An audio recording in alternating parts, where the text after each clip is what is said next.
What happens when a whisper of prejudice meets a Category 5 hurricane of power? You're about to find out. This isn't just a story about a viral video or a moment of injustice. This is the story of Dr. Esther Reed, a woman who controls a fortune larger than the GDP of some small countries. It's the story of Transatlantic Airways, an airline that picked a fight with the wrong passenger.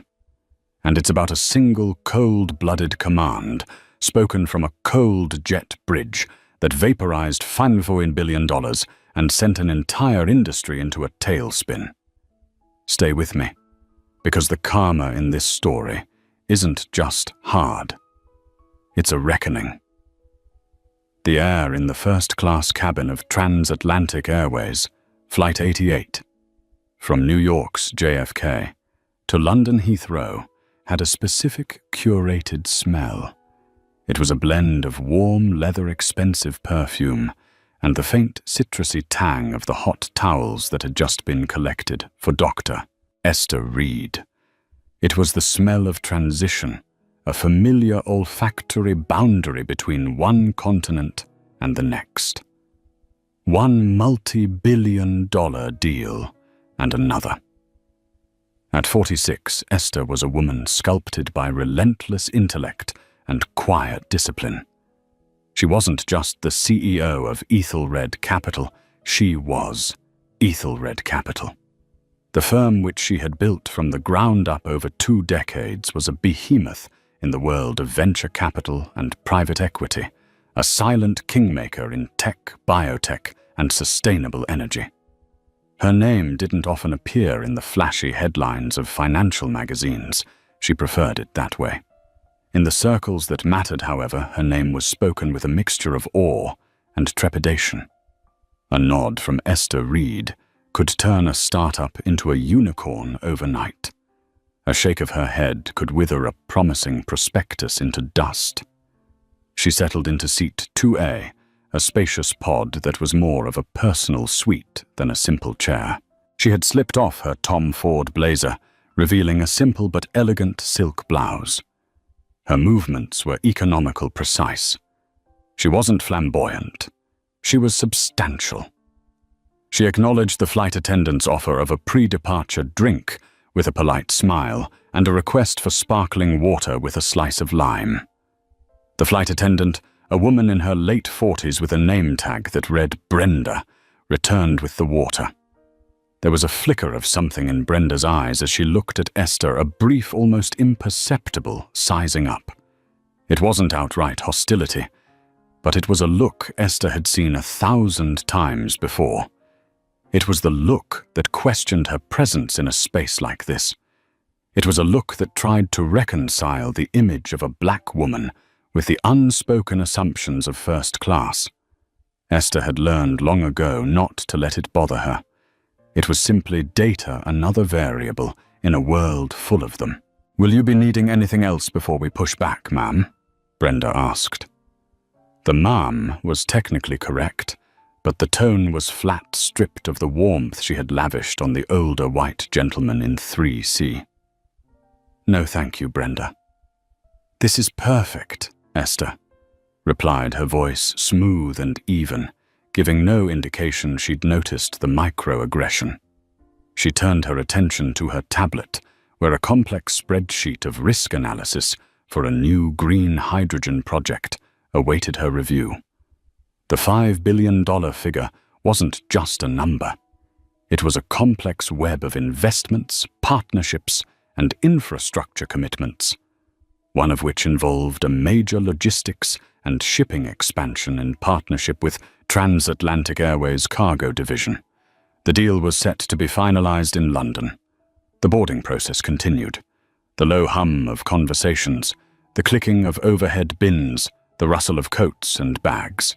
Esther was absorbed in her work, her mind tracing the flow of capital, assessing potential yields, and flagging regulatory hurdles. The drone of the cabin was just white noise. That is, until a new sound cut through it, a man's voice loud and laced with an aggrieved entitlement. Excuse me, I think there's been a mistake."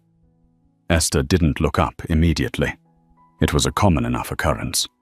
But the voice grew louder, closer. "This is my seat.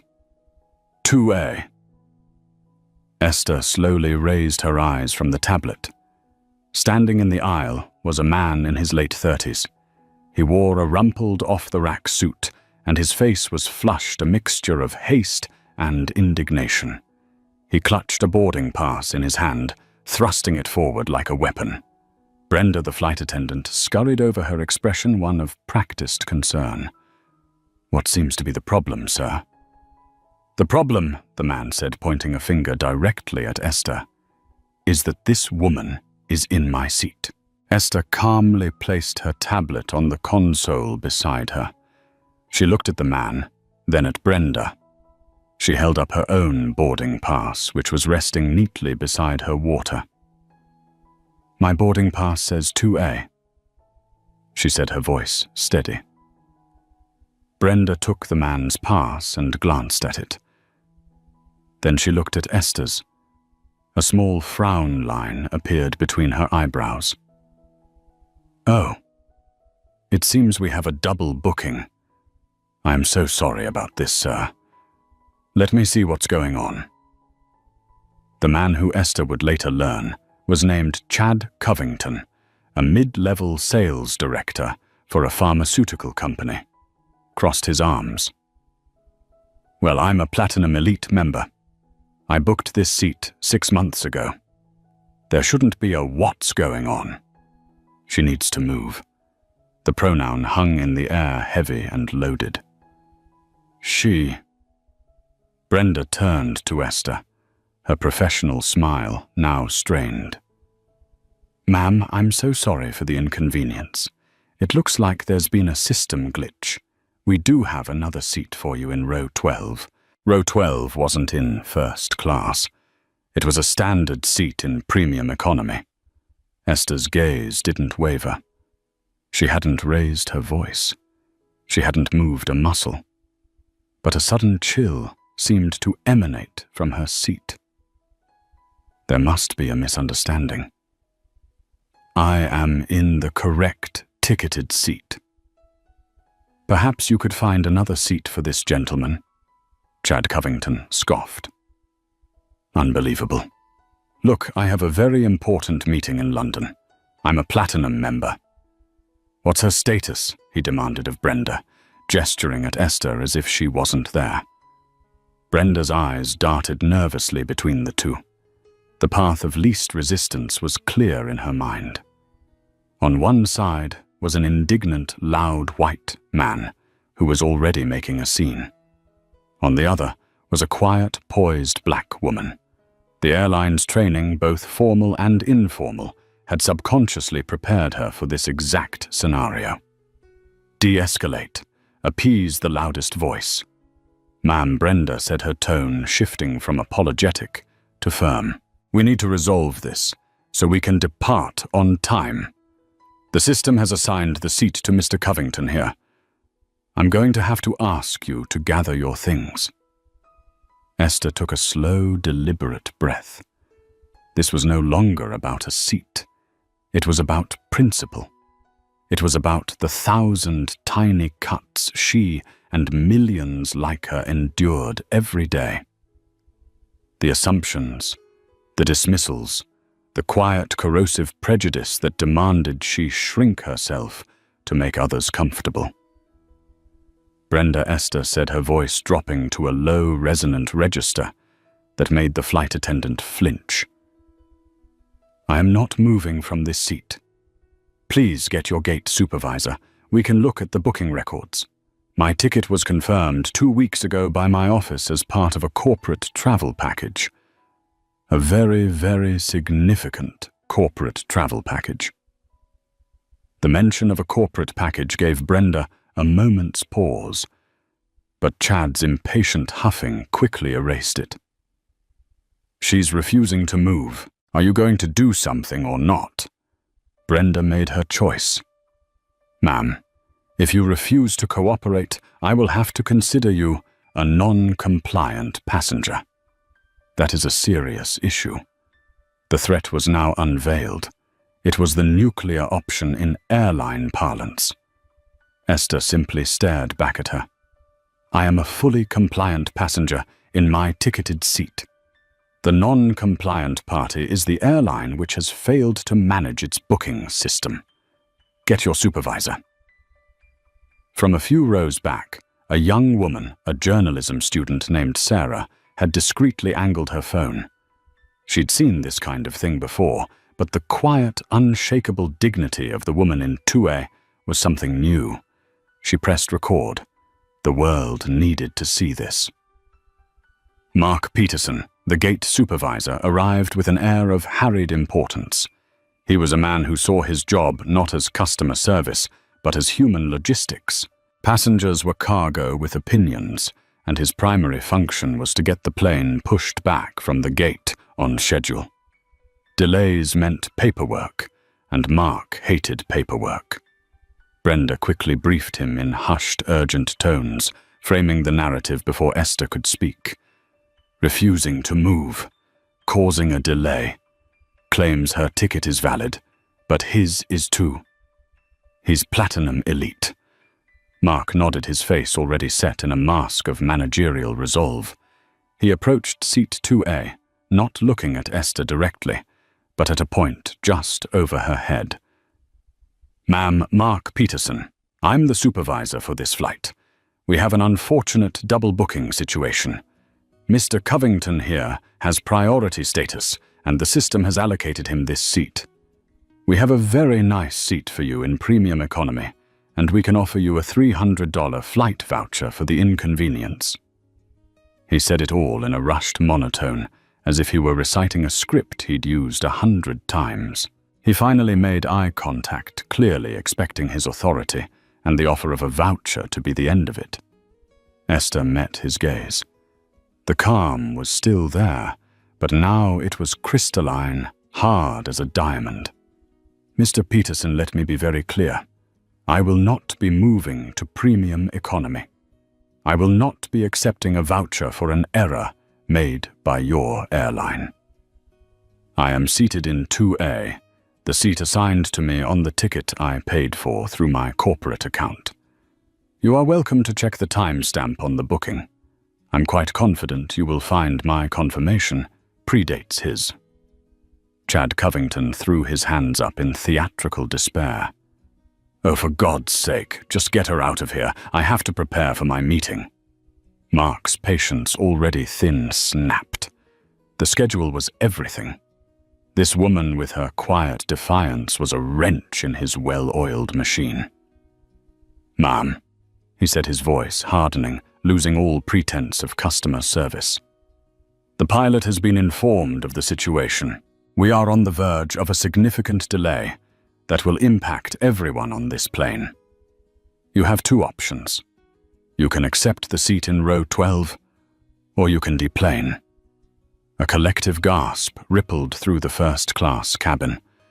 The other passengers who had been trying to mind their own business were now staring openly.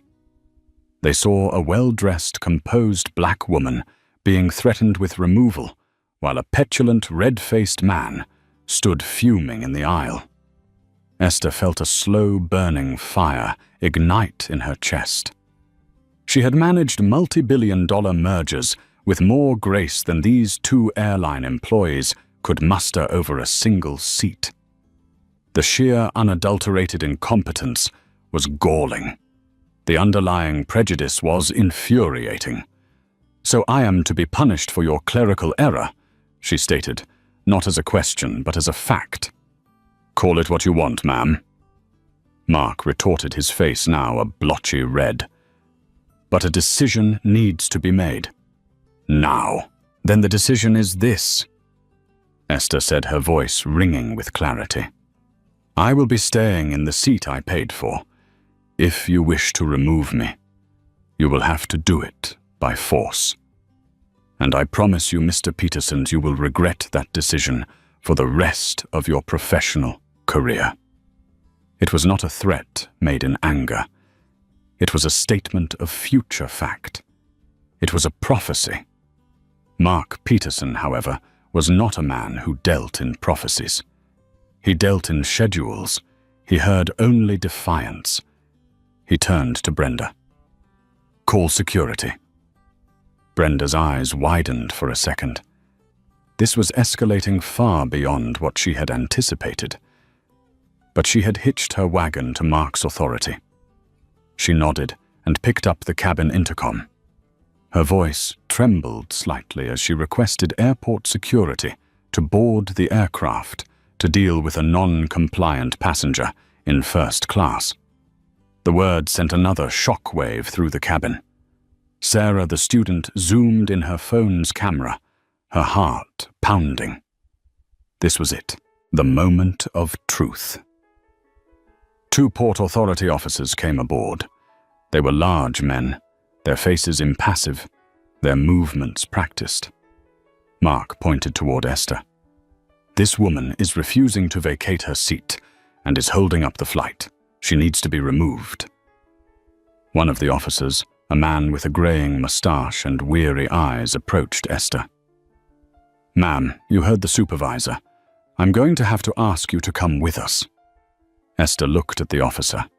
Then she looked at Mark, at Brenda, and at Chad, who was now smirking with triumph. She had given them every chance to be reasonable, to be professional. They had chosen this path. "I will not be walking," she said softly. The officer sighed. "Ma'am, please don't make this difficult. You are the ones making this difficult," she replied, her voice still even. She gripped the armrests. The 2 officers exchanged a look. They had their orders. One took her left arm, the other her right. Esther did not struggle, but she did not assist. She became dead weight, a silent, powerful protest. As they began to pull her from the plush leather seat, her bag slipped to the floor, spilling some of its contents. A pen, a tube of lipstick, and a slim black leather business card holder. It fell open. The officer with the mustache glanced down. The card on top was embossed in elegant silver lettering. Dr. Esther Reed, CEO, Ethelred Capital. The officer paused for a half-second. The name meant nothing to him but CEO registered. He looked back at Mark Peterson, a flicker of doubt in his eyes. But Mark just gestured impatiently. "Get on with it." They lifted her, a woman of immense power and influence, being physically hauled from her seat like a common criminal. Her shoes scraped against the carpet. The humiliation was absolute, public, and searing. The other passengers watched in a mixture of horror, pity, and discomfort. Sarah's phone captured every second of it. The grim determination on the officers' faces, the smug look on Chad's, and the incredible, unbreakable poise on Dr. Esther Reed's face. She didn't scream. She didn't cry. Her expression was one of profound, chilling serenity. It was the face of a queen, being led from her throne, already calculating the destruction of the kingdom that had betrayed her. As they dragged her past Chad Covington, he leaned in and sneered softly. "Should have just moved, sweetie." Esther turned her head, her eyes locking with his for a single, terrifying moment. And in that moment, Chad felt a cold dread snake up his spine. The look in her eyes wasn't anger. It was the dispassionate gaze of an astronomer watching a distant star collapse into a black hole, an inevitable and catastrophic event that she was powerless to stop, but had now set in motion. They pulled her out into the jet bridge, the sterile, impersonal tube that now felt like the world's most lonely place. The doors to the aircraft hissed shut behind her. The indignity was complete. The injustice was done. The fuse had just been lit. The jet bridge was cold. The institutional grey of the walls and the industrial carpeting absorbed all warmth, all sound. The two Port Authority officers stood a few feet away, suddenly looking awkward, their job done. One of them had picked up her bag and now held it out to her. "Your bag, ma'am." Esther took it without a word. Her silk blouse was rumpled, her dignity wounded, but her composure was a fortress. She straightened her clothes, her movements deliberate and controlled. The fire she felt was not a wildfire of rage, but a controlled, clean-burning fusion reaction, generating immense, focused energy. She unzipped a side pocket of her bag and retrieved her phone. Her hands were perfectly steady. She found the contact she needed: Alex Vance. Her executive assistant, a man so efficient, he seemed to operate in a different dimension of time. He would be awake. He was always on her time zone, no matter where in the world she was. He answered on the first ring. "Esther, is the Wi-Fi up already?" "I have the preliminary schematics for the Rotterdam port," Alex Esther said. Her voice was flat, devoid of its usual warmth. It was the voice she used when a company's board was about to be liquidated. The change in tone was immediate. Alex's voice sharpened. "What's wrong?" "Are you all right?" "I'm fine," she said, the words tasting like ash. "I've been removed from TAA Flight 88. A stunned silence on the other end of the line. For Alex Vance, a man who had choreographed her life with military precision for a decade, this was an impossible data point. It did not compute. Removed. "What do you mean, removed?" "A mechanical issue?" "No," Esther replied, her gaze fixed on the closed aircraft door. "I was forcibly removed by security because of a double-booked seat. A Mr. Chad Covington Platinum Elite member wanted my seat. Your team can find out where he works." The flight crew, a flight attendant named Brenda Jenkins and a supervisor named Mark Peterson, decided I was the more disposable passenger. She could hear Alex typing furiously in the background. He was already building a file. "Are you pressing charges? I'll have Maria Sanchez on the next flight out there. We can get the Port Authority incident report." "No," Esther interrupted. The legal fight was a skirmish. She was preparing for total war. "Not yet. First, we cauterize the wound. Are you at your desk?" "Of course." "Good. Open the Ethelred TAA consolidated file."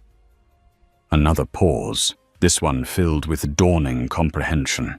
"Esther, you can't mean—" "I mean exactly what you think I mean." "Alex," she said, her voice dropping to an icy whisper, "the $5 billion infrastructure and logistics deal we were to finalize in London, the one with Transatlantic Airways." "Yes." "Kill it." The words were so simple, so final. Kill it. Not postpone, not renegotiate. Kill it. Erase it from existence. Alex was silent for a full 3 seconds. He understood the scale of what she was ordering. This wasn't just a contract. It was a strategic partnership, years in the making. It involved dozens of subcontractors, government permits, and a cascade of dependent investments. Unwinding it would be like unscrambling an egg with a sledgehammer. The shockwaves would be immense. "The kill clause requires a 24-hour notice of termination for breach of partner conduct." Alex said, his voice now the pure, uninflected tone of an executioner. "What is the stated reason for the breach?" Esther looked at her reflection in the dark window of the jet bridge. She saw the powerful CEO of Ethelred Capital, a woman who commanded legions in the financial world, standing alone and disheveled after being manhandled over a $10,000 seat. "State the reason as follows," she said, her voice like cracking ice. failure to guarantee the physical safety and contractual rights of key personnel. Add a sub-clause. Citing a complete and catastrophic failure of corporate-level service and a discriminatory incident against the CEO of this firm, rendering all trust and future partnership untenable. She heard more typing. A mouse click. The termination notice has been sent to the office of Damien Thorne, CEO of Transatlantic Airways, and to their entire board of directors and general counsel. It is time-stamped as of this moment, Alex reported. It will hit their servers in Berlin in 5, 4, 3, 2, 1. It's sent. Good, Esther said. Now phase 2. I want you to draft a memo. Send it to the CEOs of every company in our portfolio, all 150 of them. Inform them that Ethelred Capital is immediately divesting from Transatlantic Airways and will be terminating our corporate travel accounts worldwide, effective immediately. Advise them as their lead investor and partner to re-evaluate their own relationship with TAA, citing significant concerns about their operational integrity and customer treatment at the highest levels. This was the masterstroke. This wasn't just Esther pulling her money. This was her calling on her empire to do the same. It was a quiet declaration of excommunication. That will trigger a market panic, Esther Alex warned, not questioning her, but ensuring she understood the fallout. That is the intention, she replied coldly. I want Damien Thorne to wake up to a 5-alarm fire. I want his stock to be worthless by the time the market opens in New York. I want every single person on that flight, from the pilot to the man in my seat, to understand what they did today. She took a deep breath. Book me a room at the TWA Hotel, the best suite they have, and charter a private jet to London.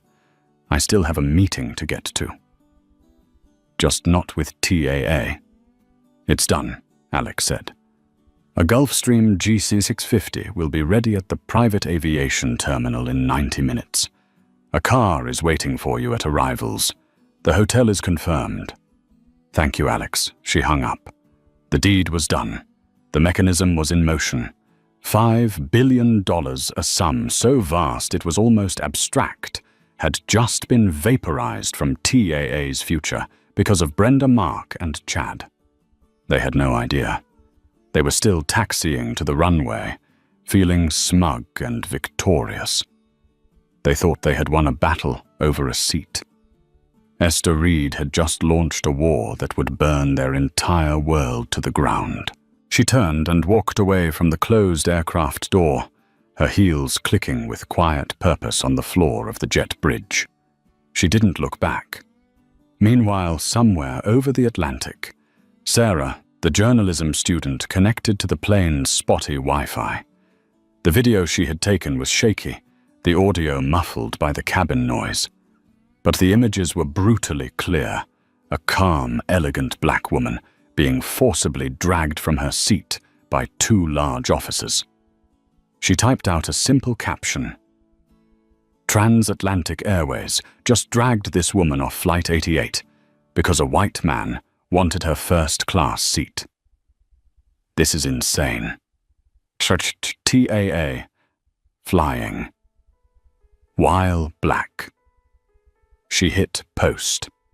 The video, a tiny packet of digital information, shot up to a satellite and then beamed back down to Earth. It landed on the internet with the silence of a single snowflake. But it was the snowflake that would start an avalanche.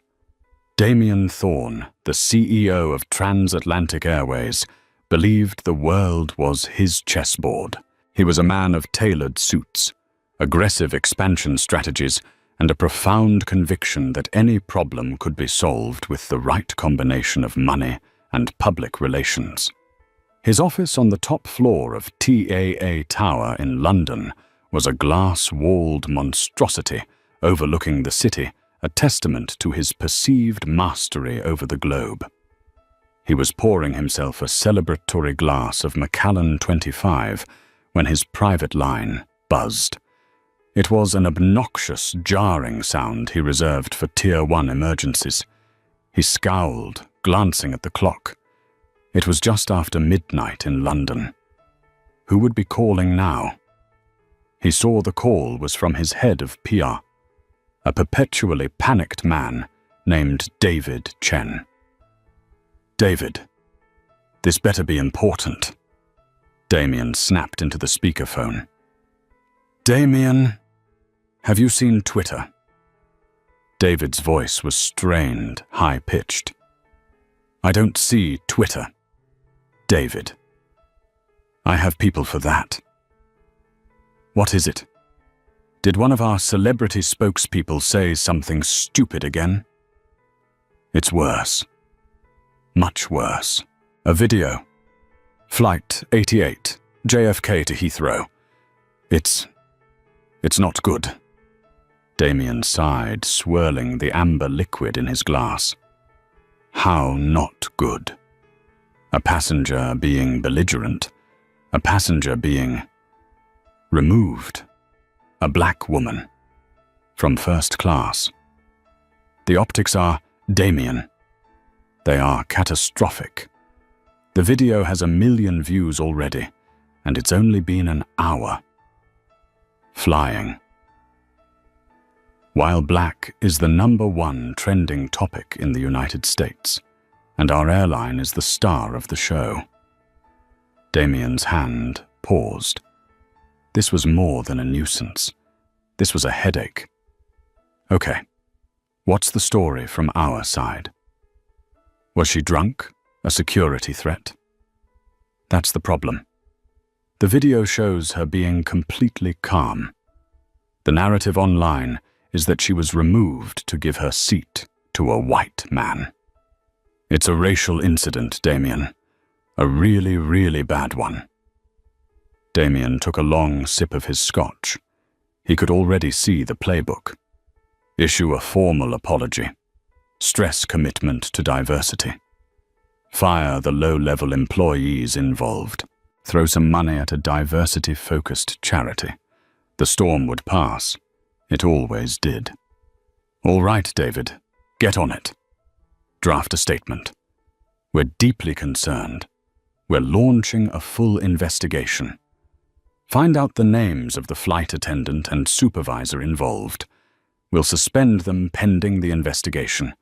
Leak it to the press that they've been fired. That'll feed the beast for a day or two. Right, Damien. On it. Just as David was about to hang up, Damien's desktop pinged with an urgent email notification. It was flagged with the highest possible priority, routed directly from his chief legal officer. The subject line was a single, terrifying phrase. Notice of termination. Ethelred Capital. Damien's blood ran cold. Ethelred Capital was not just another partner. They were the partner. The $5 billion logistics deal was the cornerstone of TAA's next decade of growth. It was his legacy project, the move that would cement his reputation as a visionary. David. Hold on. Damien said, his voice suddenly tight. He clicked open the email. He read the cold, legalistic prose. Breach of partner conduct. Failure to guarantee safety and contractual rights. Catastrophic failure of corporate-level service. Discriminatory incident against the CEO of this firm. The glass nearly slipped from his hand. The CEO of Ethelred Capital. He scrambled to his keyboard, his expensive suit suddenly feeling like a straitjacket. He typed CEO Ethelred Capital into a search engine. The first result was a photo of Dr. Esther Reed, a poised, intelligent-looking black woman. He had seen her picture before in profiles in the Wall Street Journal and the Financial Times. He had never met her, but he knew who she was. Everyone knew who she was. He felt a wave of nausea. He looked at the trending video on a news site David had sent him. He watched the shaky footage of the calm, dignified woman being hauled out of her seat. It was her. It was Dr. Esther Reed. "Oh my God," Damien whispered, sinking into his leather chair. The scotch suddenly tasted like poison. This wasn't a random passenger. This wasn't a PR problem he could manage with a statement and a scapegoat. They hadn't just mistreated a customer. They had assaulted the queen of a financial empire that was intimately and catastrophically entangled with his own. David Damien said, his voice a strangled croak. "Are you still there?" "Yes, Damien. Forget the statement. Get the legal team. Get the board.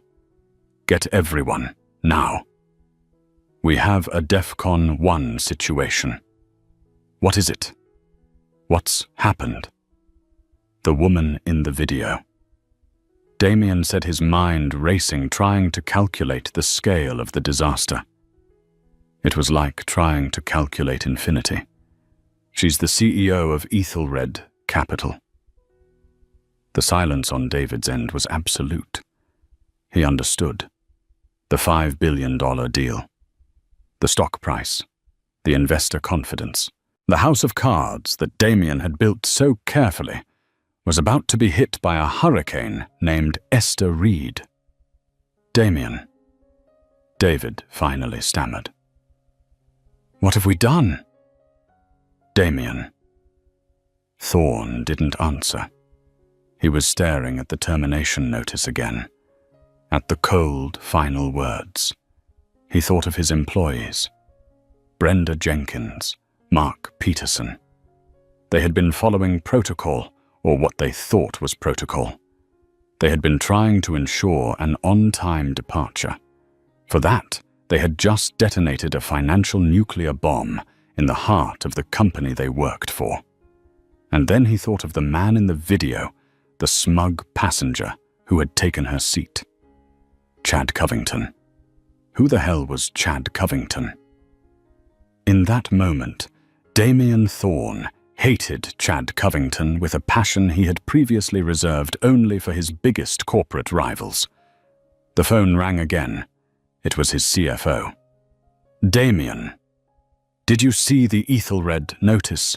What the hell is going on?" "The pre-market trading in New York is... it's a bloodbath. We're already down 15%. Damien closed his eyes. It was just the beginning. The avalanche was starting its descent, and they were standing right at the bottom of the mountain. He had built a palace of cards, and 2 of his lowest-ranking employees had just pulled out the ace of spades.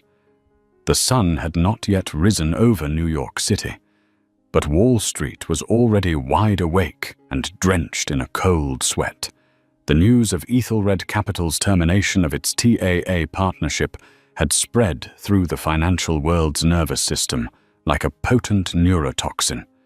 Pre-market indicators showed TAA's stock ticker symbol TLA in free fall.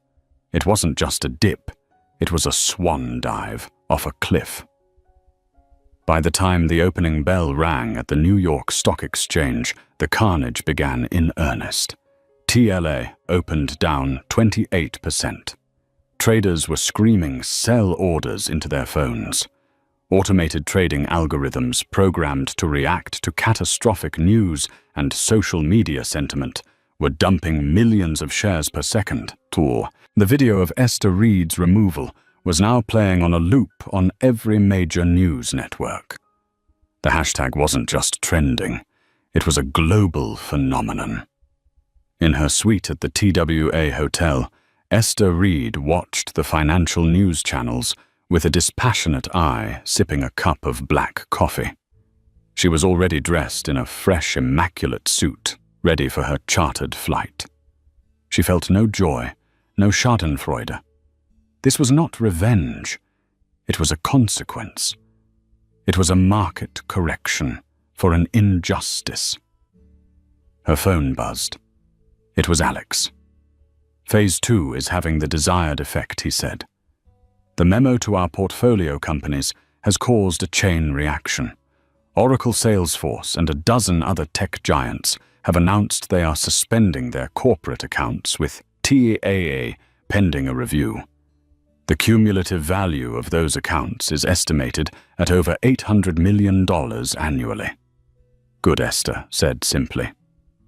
Also, we got the details on Chad Covington. Alex continued. Sales director at Viridian Pharmaceuticals, mid-level. It seems his claim to Platinum Elite status was through his company's corporate account. Viridian's CEO Robert Maxwell is on the board of a charity you co-founded. Esther allowed herself a small, grim smile. The world was smaller than people thought. I'm sure Robert will be interested to learn how his employee represents his company abroad. I've already taken the liberty of forwarding him the video link with a polite non-committal note, Alex said. And the personnel files for Brenda Jenkins and Mark Peterson are on your secure server. Jenkins has 2 prior passenger complaints filed against her for rude behavior, both dismissed. Peterson has a reputation for prioritizing on-time departures above all else, with several internal memos commending him for it. It seems TAA cultivated the very culture that led to this. This was the final piece for Esther.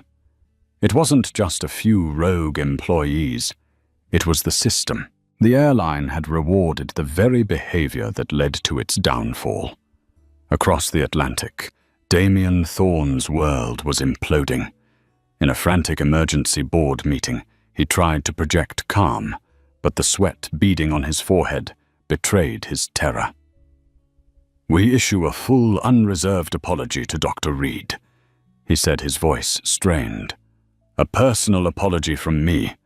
We fire the employees involved publicly. We announce a new multi-million-dollar diversity and inclusion initiative. We can contain this. An elderly, formidable woman on the board, Lady Anne Covington, a cruel irony of name, fixed him with a steely glare. Damien, you are not comprehending the scale of this. This is not about containment. Ethelred has already pulled out. The stock has lost 1/3 of its value in an hour, wiping out nearly $4 billion in market capitalization. $4 billion. We are not containing a fire. We are standing in the ashes. Damien's phone buzzed with a message from David Chen. He glanced at it. It's getting worse. Viridian Pharmaceuticals just issued a press release. They have terminated Chad Covington for conduct grossly in violation of our corporate ethics and are also suspending their TAA account. He's become the public face of the entitled villain. Karma was moving with brutal efficiency. Chad Covington, who had smugly taken his seat for an important meeting, had just been fired before his plane even landed. When he switched on his phone at Heathrow, he would discover he was not only unemployed, but was now one of the most hated men on the internet. For Brenda Jenkins and Mark Peterson, the news came via a cold, impersonal phone call from TAA Human Resources. They were fired effective immediately for gross misconduct. Their security badges were deactivated. In a single morning, their decades of service were erased. Brenda sat in her small suburban home, watching herself on the news, a villain in a story she thought she was managing. Mark Peterson stared at his termination email, his mind unable to process how his obsession with on-time departures had led to professional ruin. They were the scapegoats Damien needed, but their sacrifice was a drop in a burning ocean. Damien Thorne, desperate, decided to take matters into his own hands. He got Esther Reed's contact information from a mutual acquaintance and called her directly. He expected her assistant, but was shocked when she answered herself. Dr. Reed. He began, his voice oozing a practiced corporate humility. Damien Thorne. I cannot begin to express how profoundly sorry I am. What happened was inexcusable, a complete failure on our part. I have fired the employees responsible, and I want to personally apologize for the disgusting treatment you received." There was a moment of silence on the line. Then Esther's voice, cold and clear as a glacier. "Mr. Thorne, was I the first black person your airline has ever mistreated, or just the first one with the power to make you regret it?" The question stunned him into silence. It wasn't a question he could answer. If he said yes, he was a liar. If he said no, he was admitting to a systemic problem. "Your apology is noted," Esther continued, not waiting for his response. "It is also irrelevant. This is no longer a customer service issue. This is a matter of corporate governance and fiduciary duty.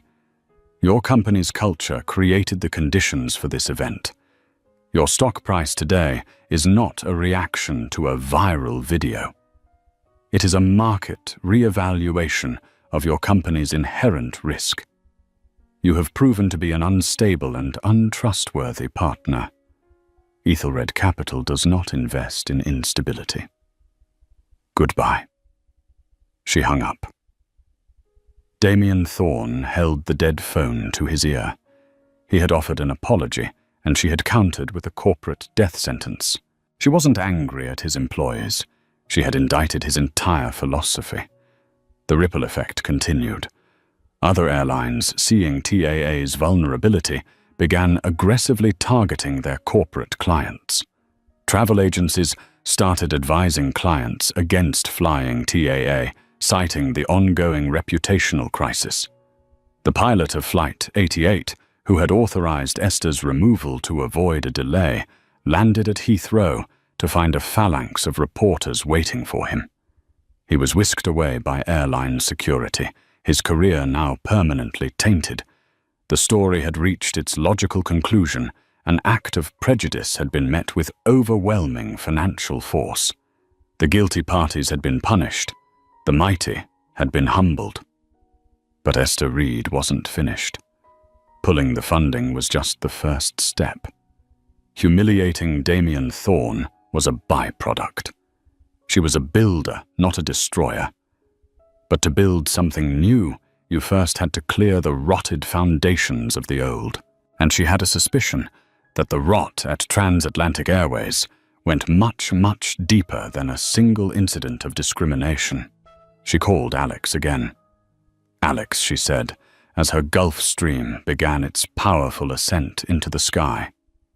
"I want you to hire the best forensic accounting and corporate investigation firm you can find. I want them to dig into every corner of Transatlantic Airways. Safety records, maintenance logs, SEC filings, everything. Mr. Thorne thinks this is about an apology. I want to show him what this is really about." Esther was about to turn a PR crisis into an existential one. The hard karma was just getting started. While the world was fixated on the dramatic public execution of Transatlantic Airways' reputation, Esther Reed was moving in the shadows. The firm she hired, a discreet but ruthless group of forensic investigators led by a former DOJ prosecutor named Benjamin Carter, began its work with chilling efficiency. They weren't looking for another PR scandal. They were looking for structural felonies. Carter's team of accountants and ex-intelligence analysts descended on TAA's public records like piranhas on a wounded animal. They combed through years of SEC filings, shareholder reports, and International Aviation Authority disclosures. They cross-referenced maintenance schedules with flight logs and expense reports with parts acquisitions. 3 weeks after the incident on Flight 88, Esther was in her London office when Carter requested an urgent encrypted video call. When his face appeared on her screen, it was grim. Dr. Reed Carter began foregoing pleasantries. "We found it." Found what Ben Esther asked, leaning forward. "It's in their maintenance division. specifically with their fleet of Boeing 707s, the workhorse of their long-haul routes. About 3 years ago, Damien Thorne brought in a new COO, a man named Jeffrey Lang. Lang's mandate was aggressive cost-cutting. His specialty was operational streamlining. Carter put a document up on the screen. It was a complex chart mapping maintenance cycles. According to FAA and EASA regulations, Carter explained certain critical components like turbine blades in the engines require inspection or replacement after a set number of flight hours. It's called an A check or a more intensive C check. These checks are expensive. They take a plane out of service cost millions in parts and labor. And Lang streamlined them, Esther surmised. Worse, Carter said. He didn't just streamline them. He created a system to circumvent them. TAA began outsourcing some of their C-checks to a third-party maintenance facility in a country with lax regulatory oversight. This facility would sign off on the work, certifying that components had been replaced, but our financial forensics show that TAA was not purchasing a corresponding number of new parts from the manufacturers like General Electric or Rolls-Royce. Esther felt a knot tighten in her stomach. They were falsifying the records. That's the hypothesis Carter confirmed. They were pencil-whipping the inspections. The facility would sign the paperwork, saying a full C-check was done a $20 million job.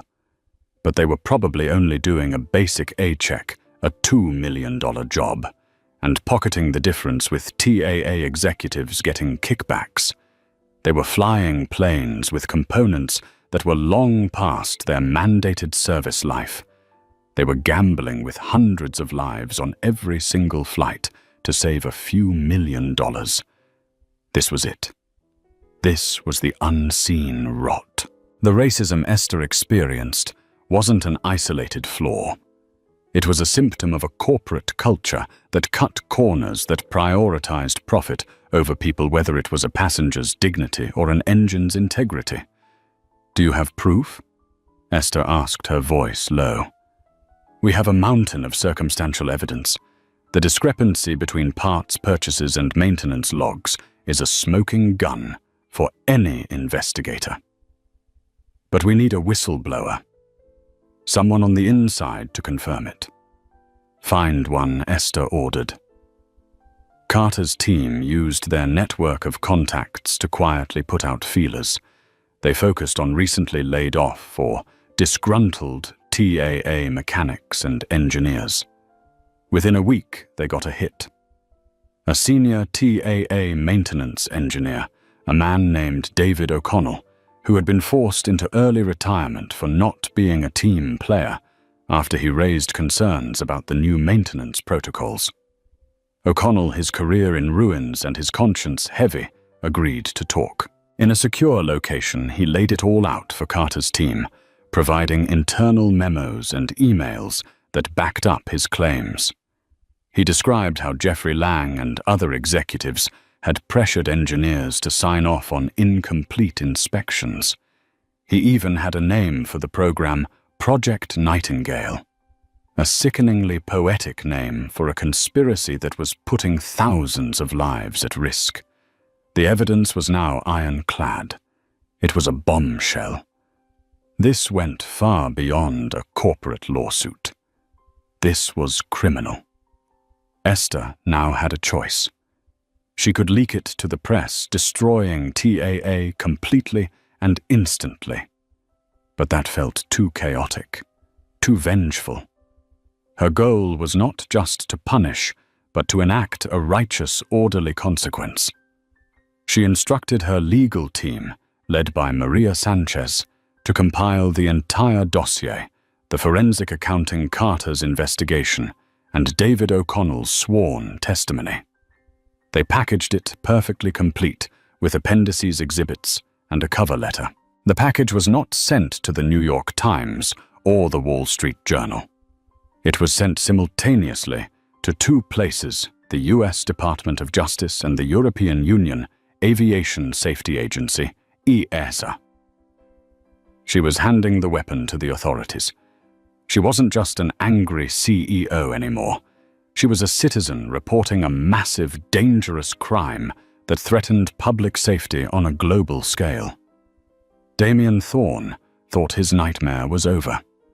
TAA's stock had stabilized, albeit at a catastrophically low value. He had weathered the initial storm. He was in the painful process of trying to rebuild. He had no idea that a far greater storm, a perfect storm, was about to make landfall. He had no idea that his decision to save a few million on engine parts was about to cost him his liberty. The hard karma was no longer just financial. It was about to become very, very real. 2 weeks later, on a clear Tuesday afternoon, it happened. Transatlantic Airways Flight 112, a Boeing 707, with 312 souls on board, was 4 hours out of Chicago, over the vast, empty expanse of the North Atlantic. In the cockpit, the pilots were monitoring their instruments, the flight smooth and routine. Without warning, a deafening explosion rocked the aircraft. A violent shudder ran through the entire airframe. Alarms blared in the cockpit, a cacophony of urgent synthesized warnings. The number 2 engine, the one on the right wing, had failed catastrophically. But it hadn't just failed. It had disintegrated. A fan blade, stressed far beyond its engineered lifespan, had broken off at 38,000 feet. The shard of metal spinning at thousands of RPM shredded the inside of the engine, cowling like a bomb. Shrapnel tore through the wing itself, severing hydraulic lines and puncturing the fuel tank. Inside the cabin, passengers screamed as the plane lurched violently, dropping several thousand feet before the pilots could wrestle it back under control. A flight attendant who was in the galley was thrown against the ceiling, breaking her arm. Those who dared to look out the right side windows saw a terrifying sight. The engine was a mangled wreck, trailing smoke and spewing hydraulic fluid into the slipstream. The pilots, battling a cascade of system failures, declared a mayday. They were losing fuel and hydraulics. They needed to land. Now. They diverted to the nearest suitable airport, Shannon, Ireland. For the next 90 minutes, the pilots fought to keep the crippled giant in the sky. It was a masterpiece of airmanship, a battle of human skill against corporate negligence. They made it. The plane slammed onto the runway at Shannon Airport, tires screeching, one wing heavy and damaged. Emergency vehicles swarmed the aircraft as it skidded to a stop. The passengers, weeping and terrified, were evacuated via emergency slides. Miraculously, aside from a few minor injuries and the flight attendant's broken arm, everyone was alive. They had come within a hair's breadth of disaster. The news of the near catastrophe on Flight 112 was the lead story everywhere. But this time, it was different. This wasn't a PR crisis. It was a federal case. The day after the incident, the DOJ and EASA unsealed their investigation, acting on the dossier Esther Reed had provided. The timing was impeccable, the cause and effect brutally clear. Federal agents raided TAA's headquarters in London and its operations center in New York simultaneously. They seized servers, documents, and computers. The COO, Jeffrey Lang, was arrested at his Connecticut home while he was still in his pajamas. The final crushing blow came for Damien Thorne. He was in a meeting trying to spin the Shannon incident as a testament to the skill of our pilots, when 2 FBI agents and a US Marshal walked into the boardroom. Damien Thorne, one of the agents said, flashing a badge. Damien stood up, his face pale. Yes, you are under arrest for conspiracy to commit fraud, endangerment of aircraft, and obstruction of justice. The click of the handcuffs snapping onto Damien Thorne's wrists echoed in the silent boardroom. The man who had sat atop a global empire, who had dismissed Dr. Reed as a PR nuisance, was now a common criminal, his legacy not one of vision, but of greed and corruption. His face as he was led away in a perp walk past a throng of news cameras was a mask of utter devastation. The karma was complete and devastatingly specific. For Damien Thorne, he was denied bail. Facing decades in prison, his personal fortune was frozen to pay for what would become the largest fine in aviation history. He lost everything: his company, his reputation, his freedom. For Chad Covington, the man who started it all was a pariah. Fired from his job, his name became a meme for entitled prejudice. He was unable to find work in his field. A legal firm specializing in class action lawsuits found several other passengers from Flight 88 who testified to his aggressive and entitled behavior, making him a key witness for the prosecution against TAA, forcing him to publicly relive his shame. For Brenda Jenkins and Mark Peterson, though fired, they were subpoenaed to testify against TAA.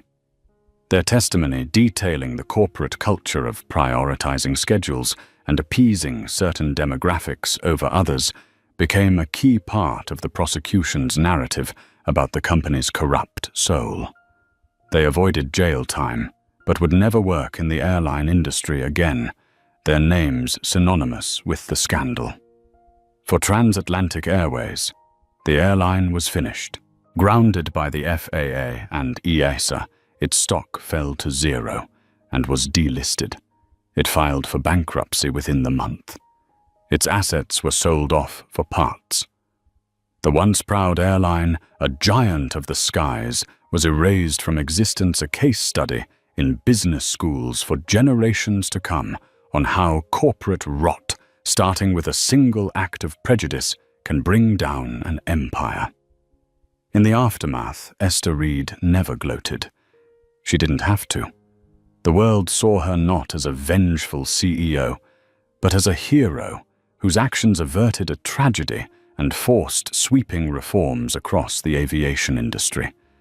Her investigation, credited with saving hundreds of lives, had exposed a rot that went far beyond prejudice. The reclaimed $5 billion was not merely reallocated. Esther established the Phoenix Fund, a venture dedicated to building safer, more equitable transportation. Its first investment was Aura Airlines, a new carrier rising from the ashes of TAA's disgrace, founded on a culture of transparency and respect. Months later, Dr. Reed sat in seat 2A of Aura's inaugural flight. She looked out at the clear sky, reflecting on the journey. A single ugly moment of discrimination had led to the dismantling of a corrupt empire and the creation of something better. She had demanded respect, and in doing so, proved that true power wasn't about revenge, but about righteous, transformative change. The sky and the industry that flew through it was finally safer for everyone. And that's where our story ends. Not with a bang, but with the quiet hum of a new beginning. It's a stark reminder that sometimes the most seemingly insignificant moments of injustice are symptoms of a much deeper disease. Dr. Esther Reed didn't just get mad. She got strategic. She used her power not just to tear down a corrupt system, but to build a better one in its place. This story shows that karma isn't always a mystical force. Sometimes it's a well-funded, meticulously executed plan for accountability. It's what happens when someone who is so often underestimated finally decides they will not be moved. What did you think of Esther's ultimate move? Was it justice or was it revenge? Let me know your thoughts in the comments below. If this story resonated with you, please hit that like button. Share it with someone who needs to hear it, and make sure you subscribe for more stories of epic consequences and hard-hitting karma. Thanks for listening.